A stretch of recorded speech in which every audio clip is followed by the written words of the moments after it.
and pick up the Mike Eccles Show at 8:05 this morning. And tomorrow, Rodney Shamahorn will be with us this morning. Chuck Owen, State Representative in the Vernon Parish area. Chuck, good morning. Good morning. Did you say I followed Rodney? Rodney's coming on tomorrow. Would that be you following him, or would that be? I think that'd be you preceding him. Oh, okay. Oh, I thought I followed Rodney today. He's a hard act to follow. Well, he'll be around tomorrow. Mike Eccles, Mike Eccles comes on right after you. Do you know Mike? I do know Mike. He is a great guy, successful businessman. He's going to be a strong legislator when we get down there and get back to work. Nobody can blame me. I didn't vote for this governor, but this governor, we got one of the highest unemployment rates in the nation.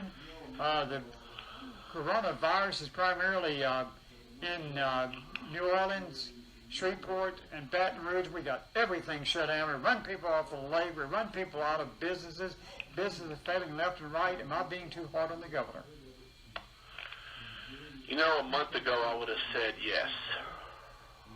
Because a month ago we were in new territory, Ted, and I made a concerted effort. And I will continue to try to be cooperative. I made a concerted effort to get in, not necessarily get in line, but to be a team player and to do the things that I thought were required. And I think unity were important early on. That the governor is the chief executive of the state, and he does have the power within the laws of the state of Louisiana to do what he did. And I thought initially it was good, and I thought we needed to figure this thing out, to figure out where it was, to try to tamp down the spread and to deal with the onslaught that they said was coming. And it was significant. There's been a lot of loss of life. We've had 1,800 Louisianians die from this. But I think we've done what the governor initially asked us to do. He said he wanted us to flatten the curve, wanted us to social distance. We've done that. And we've especially done that in sectors of the state like where you and I live. And right now I think it's time to consider a different approach. Okay, you're probably not as radical as I am. Probably nobody is. Probably not as radical as Alan Seebach. This is what Alan Seebach said on Kill Radio yesterday. Oh, I got the wrong thing. Hang on. Let me get it. Alan Seebach said yesterday, I think I'm quoting, he said that in a recent conference call between a number of Republican legislators in Everest, the governor lied about his plans regarding the emergency declaration. He lied in a Republican delegation meeting. We had, I think, 63 of the 67 Republicans on the phone, and he said businesses are going to start reopening on May the 1st. That's a direct quote. Were you in that meeting, and is he correct? I was in that meeting. I heard it in a more ambivalent way than Alan did, and I'll tell you, I am a good friend with Alan. Alan and I think a lot alike. We are both very conservative. We are both. Oh, come on, Chuck. He either said he's going to start opening businesses, or he didn't say it. He said he was heading that direction. What I'm telling you, Ted, is that he was a little ambiguous about it, and we thought that what we were heading for. We were left under the impression that the 1st of May was going to be the day where things were going to start to get back to normal. That's what we thought. That's what we got from that meeting. And then on Monday, when we thought the big announcement was coming out, we were all sitting there waiting with bated breath, and then literally it was 4 minutes before he gave his press conference that the entire legislature got an email from him or from his office saying the order is extended by 2 weeks. So not only were we misled, I don't know that lied is the best word, but we did not, it didn't pan out like we thought it was going to pan out. But then we weren't even given the courtesy of any tactical warning on this thing so we could let our mayors and our police jury members know. My mayors had specifically asked me, they said, Chuck, please, can you let us know any way ahead of time so we can be prepared, because the questions are going to come to us. These mayors are going to get beat up. These police jury members are going to get beat up. And that's what we had asked for, was just some type of preliminary warning, and he gave us 4 minutes. Now, look, he's the governor. He was elected to that job. We were not. But the state legislature is an independent third arm of the government. We are independent. Now, in decades gone by, Ted, it wasn't always that way. In decades gone by in Louisiana, the legislature was subservient to the governor. He picked the speaker. He told them what they were going to do. It is not that way anymore. So let me ask a question, Chuck. Do you trust medical professionals more than you trust the governor on medical decisions? You know, I believe in a cumulative look. Okay, I have been speaking to medical professionals myself. Well, let me talk to you about one. Let me talk to you about one in particular. He's in the emergency room at the Bronx Hospital. He's treated over 5,000 patients. That's what he said. Every day the last few weeks, either supervising or providing direct care. I contracted a COVID-19 infection very early in the outbreak, as did two of my daughters, and one of whom is a nurse. We're all well, thank God. The COVID-19 has been the worst health care disaster of my 30-year career because of its intensity. He goes on, he says, it's time to open things back up. But we've seen the worst of it. We need to build up an immunity system. Less than 2% of the people actually die from it. They're with underlying conditions. If you look at it compared to flu and other things, it's not what the government told us it was going to be. You believe him or you believe Edwards? I believe the medical professionals by and large, because as I said, I have spoken to doctors a good bit in the last couple of weeks. I spoke to an ER doctor from my part of the world I talked with him for about an hour last week. He told me that he has been seeing this kind of stuff in the hospital since December. He said, this is here. It has been here. And so my point for talking to him was to get the same kind of input that you just read on the radio there, Ted, was to find out, what do you think as a doctor? Where do you think we are as a physician? Not that he has, some macro study of the whole country, but what do you professionally think? And he said, Mr. Owen, he said, I believe everybody in Louisiana knows that this thing is here. He said, people with underlying health conditions know. He said, people have to be able to take some responsibility of their own, that if you've got an underlying health condition, then you probably ought to stay at home. You darn sure ought to be going in public with a mask, and that the state needs to start moving again. And I've gotten basically that answer from 3 physicians that I've spoken to. Some not quite as hard, but that's the answer that I've gotten. Same one you've gotten from the guy that you're reading from the guy in New York. Okay, so here's my question. I'm a pretty simple guy. One of my favorite restaurants in Leesville is a place called the Ranch House. Do you know what I'm talking about? Oh, yes. I love it, yes. Yeah. Great sandwiches, great gumbo, pretty reasonably priced. Okay, so when you go in there, they got 4 or 5 at least waitresses. You got 3 or 4 people in the kitchen. For all practical purposes, they've been without able to conduct business for 30, 40 days.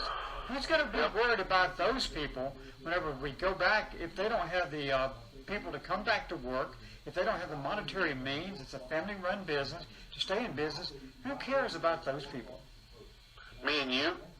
But I don't make the decisions. I will continue to give the governor the benefit of the doubt. I think he probably cares, but I think he's operating under a more cautious approach than I would, and he's operating under a more cautious approach than I think is necessary for over here. I mean, Sabine Parish, what were your numbers yesterday? 13? 13, 15, something like that. And then, if you go and look, same thing in Vernon Parish, a majority of those are people that have already got through the virus and are back in a normal life.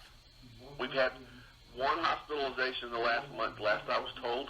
Beauregard has 1 patient in their hospital in their COVID wing. That's all they've had at the moment. And so it is time. We can manage this over here. And I see no reason to lump us in with what's going on, the difficulties that are going on in Orleans Parish or Jefferson or Metairie or those places. Yeah, they've got a different dynamic than we are, but why do we have to function the way they are? Because the magical Sabine River is 17 miles from my house. I can just as easily drive over to Burkeville or to Jasper, and get a meal, and go get a haircut as I can here now. So they're driving more money out of the state. They're driving more business out of the state. And will 2 weeks matter in the long term? I don't know, but I'm told by some of these small businesses it will. Some of these business owners in DeRidder and Leesville have told me that they're coming to a breaking point on the 1st of May. Chuck Owens, State Representative, our guest this morning. When we come back, we're going to ask him if he thinks the legislature could override the governor on this. We'll be back in him. Chuck Owens is our guest this morning. So the governor's not going to move on this. I can tell you that right now. Can the legislature override it?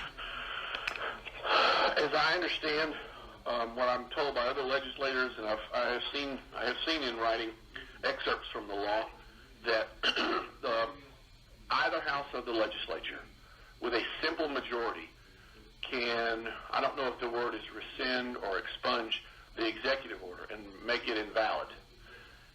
And then that will trigger a provision that will demand, if the governor does anything else in that area, in that arena, that he has to go through the legislature as opposed to doing it independently. So would The that short mean, answer is yes. so would that mean you could... The question is whether or not it will happen. So do you have enough representatives that are conservative and are not in fear of the governor to do that? You know, that's the best question of the day, Ted. There are 67. I would tell you there are 67 Republicans. I would tell you there are probably 5 or 6 conservative Democrats that I'm aware of that might consider this. And then that is in the lap of my delegation chair, Mr. Blake Miguez, to do a head count to see if we have the votes to do that, because that becomes precarious. Because as you remember from January, the Republican Party was fractured. There were 45 of us went one way for a speaker, and 23 went another way, and teamed with the Democrats to elect the speaker. And among those 23, they're all good people. They just had a different approach of it. Some of them are real conservative. Some of them are right around here. Some of them are very close or in this area. And so, you know, whether or not that could happen would strictly be a function of how much those legislators heard from their constituents. Does that make sense? Do you think the governor realizes Edwards was elected governor, not dictator? Because I don't get the impression he's really conversing a lot with you, senators, or anybody else. He's making these decisions on his own. I don't feel like that I've been given a lot of opportunity for input.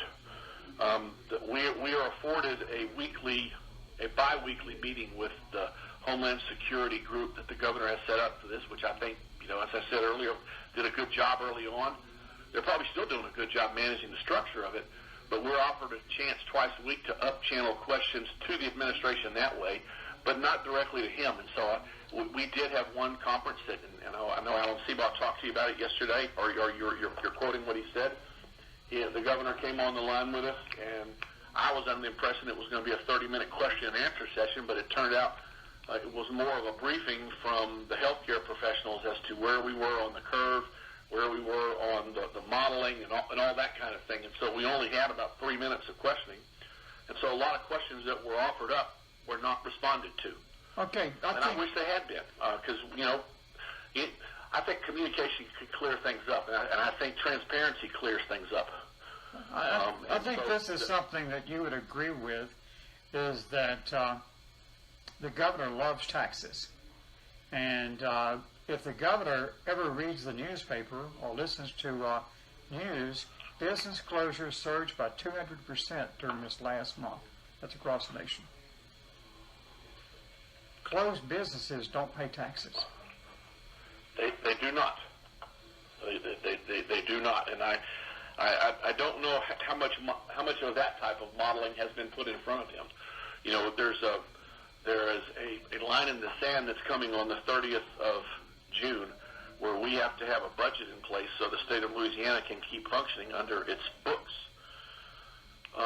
And we were walking into the session with the belief that we had an excess amount of cash lying around from the previous year of $500 million, and now I'm being told it could be the absolute invert. There could be a $500 million deficit. But Chuck, you would agree. Where does the money come from? You would agree that if enough people start letting the governor know how frustrated they are with the job he's doing and not opening back up, he will bend. agree or disagree? I'm not sure I agree with that. I have not personally negotiated with the governor, so I don't know this personally, but my colleagues have told me this, that he is an extraordinarily tough negotiator, and when he gets something in his mind, he does not go another way. Now, whether or not he would listen to it is to be seen, but I think it is the privilege of every one of us as free people in a free country and in a free state to exercise that communication option, to talk to people like me and Shammerhorn and Eccles, tell us what they think. So when we walk into Baton Rouge, we know what our people believe, but they also have the right to communicate with the governor. And there are ways to do that. I mean, there's websites where that can be done. Phone calls can be made. And I do not discourage it because the people in Baton Rouge get insulated, and they forget that there's actually a place called Manny. Some of them down there still call it Minnie. They forget that there's a place called Converse or Hornbeck or Toledo Bend where people live and function, and they need to hear from us over here. They absolutely do, whether it's in writing, whether it's through social media. I think an effective way, is just calling that line. There's an 866 line that he's got out there, and to sign that petition that's going around. It's going around on most of my colleagues' Facebook pages. It's on mine. It's called the Open Up Louisiana petition. And I'll tell you, I'm ready to go back to work. I trust my people here. I trust the citizens of Beauregard and Vernon, Mayor Allen, Mayor Clinton, the people in these towns and these police juries to make decisions locally, because their businesses are strangling, Ted, and I trust them. Chuck Owens, State Representative, our guest this morning. We're going to be right back in a moment. Northwestern State up to date, 318-357-9000. State Representative Chuck Owens, our guest this morning. So, Chuck, we're down to 3 or 4 minutes.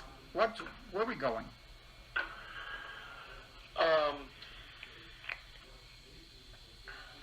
Ted, honestly, I don't know.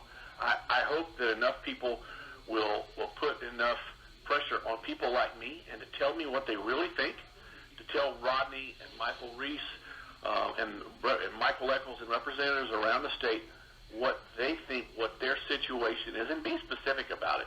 Like I've asked businesses to reach out to me. I want to know what businesses are affected. Is this really true? Intrinsically, I think it is, but I certainly keep hearing from them. So as citizens, that's what we need to be doing. You need to be telling your elected representatives what it is you want to happen. You also need to be telling the governor's office what it is that you want to be happening. And as I said a few minutes ago, Ted, I believe that this thing could be regional. It could be parish by parish, as the White House has recommended, or they said county. Of course, everybody gets it wrong but us. The people in Sabine can make the decisions. I really, really believe that. And there's nobody living in Louisiana that doesn't know that COVID's going on. People with health conditions, they need to stay home.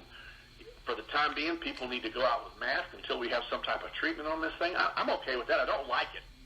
I really don't like the idea of going around with masks, but I'm going to do it. I'm trying to be a good citizen. I am trying to do that, but we've got to get moving. Listen, Ted, my parents were both born in the 1920s. They both lived through the Depression, and they did not speak fondly of it. Okay? We cannot have an economic collapse in this country. We're the United States of America. We have better sense than that.